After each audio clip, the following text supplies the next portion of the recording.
Welcome back. So, ngayong araw na to, pag-usapan naman natin paano ba makakaapekto sa ating credit score ang pagpapakancel or pagpapaterminate ng credit cards. So, without further ado, let's begin. So, dalawang bagay guys, yung naisip ko na maaapektuhan kapag tayo ay nagpa-cancel ng card. So, unang-una dyan is yung length of our credit history. So, 'di ba, nabanggit ko sa aking previous videos na isa ito sa mga factors na tinitingnan kapag kina-calculate or kino-compute yung ating credit score. So, yung length of our credit history, the longest or the longer, the better, 'di ba? Kasi nagkakaroon ng comprehensive view yung mga nagpapautang sa ating financial behavior. Kung gaano ba tayo ka-wise mag-manage ng ating financials. Ngayon, kapag tayo ay halimbawa nagpa-cancel ng credit card na oldest or yung pinakamatagal na credit card natin, yung ating napa-cancel, kung ano yung credit history ng card na yon, hindi na yun mapapasama kapag kinalculate yung ating credit score. Bakit? Kasi hindi na siya active, close na.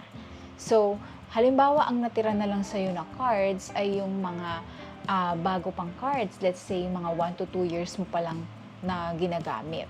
So, ang sabi ng mga lenders, kapag yung any cards or anything na less than 2 years pa lang sa atin, considered na yon na very short credit history lang.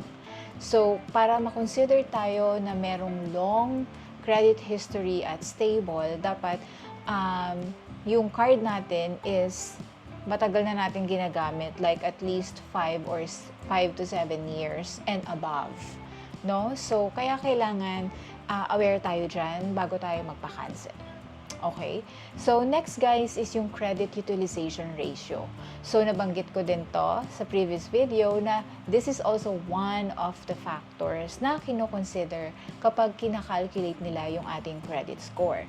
So, di ba, sinabi ko na ang recommended lang na credit utilization ratio ng mga banks is at least 30% or below na ginagamit natin, no? So, again, ang credit utilization ratio, ito yung percentage na nagagamit natin doon sa credit limit na meron tayo. Okay? So, dapat daw nasa 30% lang tayo or below para ma-maintain natin yung magandang credit utilization ratio. Ngayon, maapektuhan ba to kapag nagpa-cancel tayo? Yes. So, magbibigay ako ng example, guys. So, ngayon, halimbawa meron tayong tatlong cards. Yung card 1, meron siyang credit limit na 50K. Yung card 2, meron siyang credit limit na 25K. At yung card 3, may credit limit siya na 40K. So, overall, meron tayong 115,000 na credit limit sa ating credit cards. Now, for example, sa credit card 1, meron tayong outstanding balance sa 25K. Sa card number 2 natin, meron tayong 6K na outstanding balance. At dun sa card number 3 ay 0. So, kung i-total natin yung outstanding balance natin na 31K out of 115K na credit limit natin, ang ating utilization ratio for that is 27%. So, ibig sabihin, nandun tayo, na-meet natin yung recommended range ng credit utilization ratio kasi 27% lang. So, ngayon, since yung card number 3, 0 outstanding balance, hindi natin siya nagagamit, we decided to cancel it. So, ang mangyayari, magda-drop yung ating credit limit. Instead of 115K, magiging 75K na lang siya. So, ang mangyayari, 31,000 na outstanding balance natin out of 75K na natitirang credit limit, ang magiging credit utilization ratio natin is 42%, which is mataas na. No? Lumagpas na siya doon sa recommended na credit utilization ratio, which is 30% and below. So, ang mangyayari is magkakaroon ng impact yan doon sa ating credit score, maaaring mabawasan ng few points. So, ang bottom line dito guys is closing a credit card is not bad actually. Kapag talagang feel mo na hindi na siya healthy para sa'yo or talagang nag-fully decided ka na ipa-close yung isang credit card, go. Walang problema, ipa-close mo. No? Basta ang mapapayo ko lang is before you you decide to close a credit card, suriin mo munang mabuti yung situation mo. Ano bang card yung dapat mong ipa-cancel? Kung yung card mo naman is no annual fee for life, then I suggest na you keep it na lang.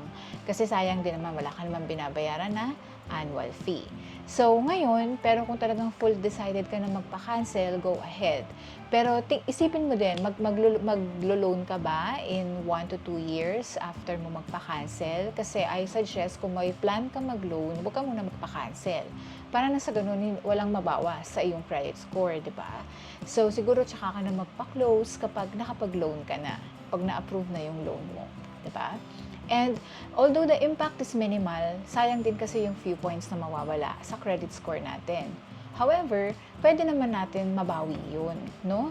Kung nagpa-cancel na tayo, nabawasan man ng few points yung credit score natin, pwede natin bawiin by maintaining our credit utilization ratio 30% below, and palagi natin gamitin yung credit card and always pay on time.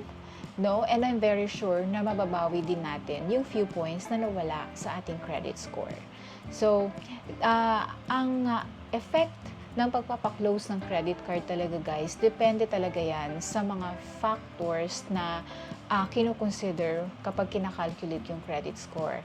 No, usually pag ganyan naman is minimal lang. Ang pinakamalaki talagang nakaka-impact sa ating credit score, yung hindi pagbabayad. Yun talaga guys. Okay? So, yun lang yung gusto kong i-share sa inyo, and I hope kahit papano makatulong to. Maraming salamat guys sa continued support at panunood. See you again on my next. Bye!